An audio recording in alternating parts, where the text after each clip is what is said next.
Hello, Merry Christmas, Joyeux Noel, Happy Hanukkah, an enjoyable atheist celebration of niceness, and welcome to this, a very festive edition of The Beekeeper. Now, we've tried today to bring together all the elements that are needed to create the ultimate Christmas special for this, a series which absolutely 100% doesn't deserve one. We've got tinsel, we've got a tree, we've got celebrity guests, festive music, and of course, Muppets. Although I am legally obliged to point out that we could never, ever afford the rights to the Muppets. What we do have, though, is just as lovable. Isn't that right, fellas? Yeah, whatever. When the do we get paid? When you endear yourself to the hearts of the viewing public and not before. Silent night, holy night, all is calm, all is right. Well, not bad. Well, at least I can always rely on our good friend Freezy the Snowman for Christmas cheer. Isn't that right, Freezy? Oh, that's right. I just love the holidays. Fantastic. So let's get things started with John Paul Green from the University of Sunderland.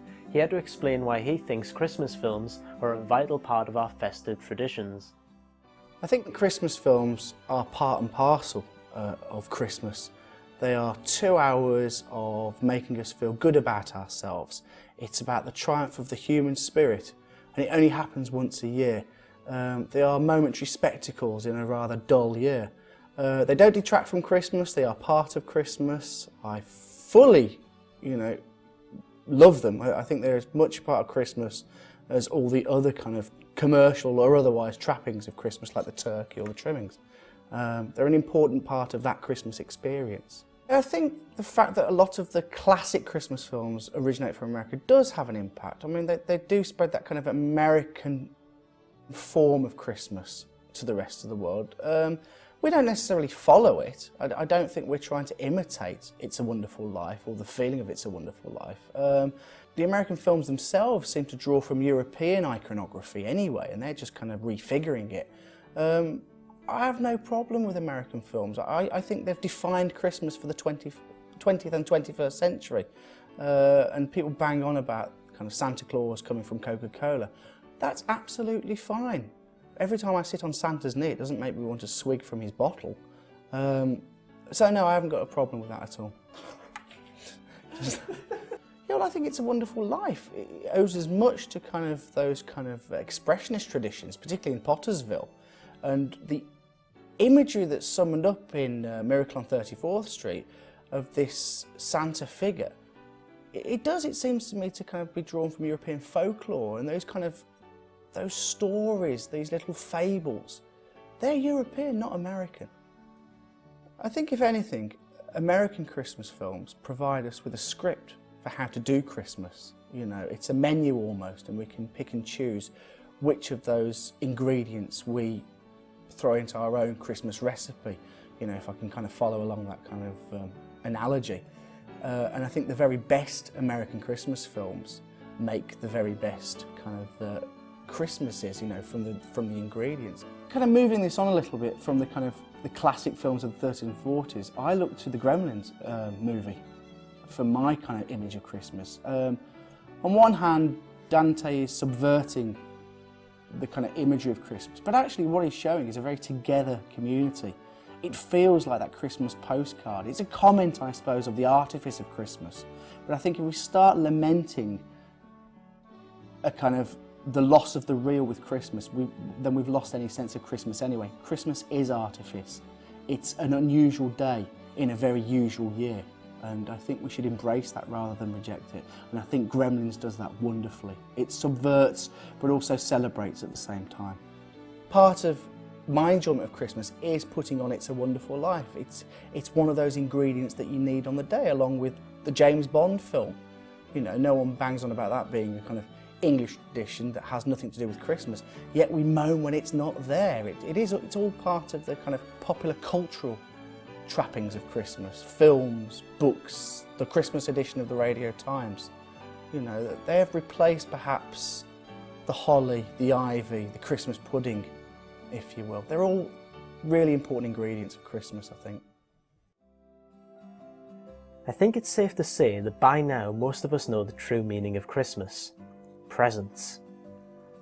I remember that as a kid, and probably even now, my most anticipated presents would be those that were tied in with whatever film or television series I was obsessed with that year. Like this Christmas, for example. That year was all about the real Ghostbusters, and my parents really delivered by investing in some of the coolest toys ever made. That Firehouse playset got over a decade's worth of use. In fact, I'd probably still be playing with it if my mum hadn't given it away to charity when I wasn't looking aged 17. Look, even my sister and Nana couldn't resist. There's something about those Ghostbusters toys that have stuck in my mind ever since that Christmas, and last year my friend Martin re-gifted me a bunch of them, which means I've been pleasantly surprised not once but twice by the same gift.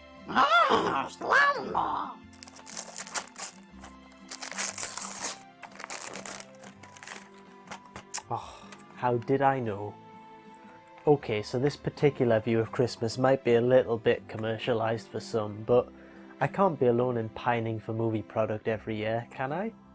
Does anybody else share my fond memories of movie-related Christmas toys? And if so, what were they? Oh, that's an easy one. My fondest recollection of Christmas toy was in the late 70s, and I think it was Palatoy. It was the Death Star.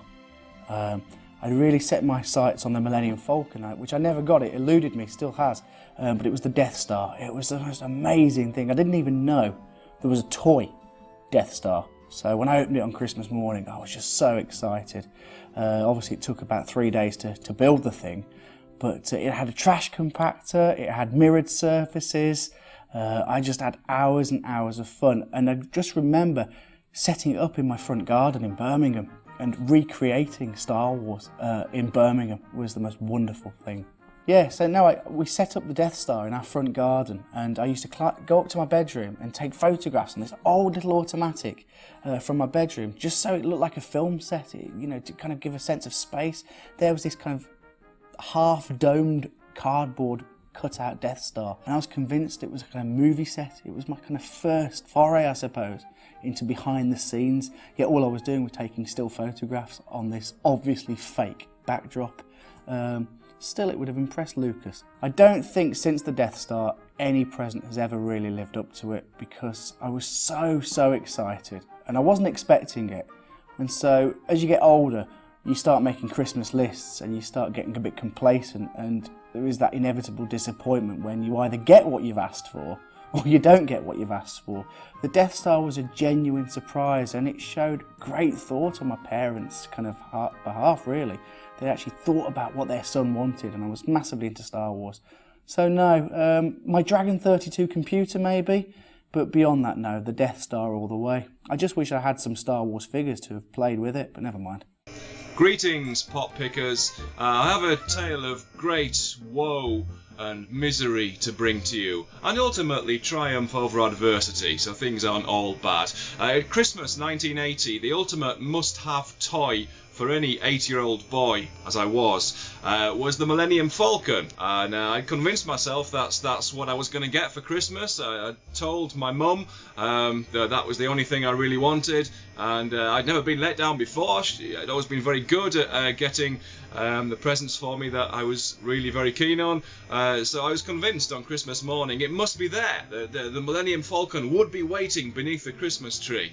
Woke up Christmas morning, 1980, and I was at my grand's house in Acklam, in Middlesbrough. Went into the front room, my gran was there, my uncle Trevor, my parents, and there was indeed a huge box waiting for me under the tree. I thought, this is it, incredible.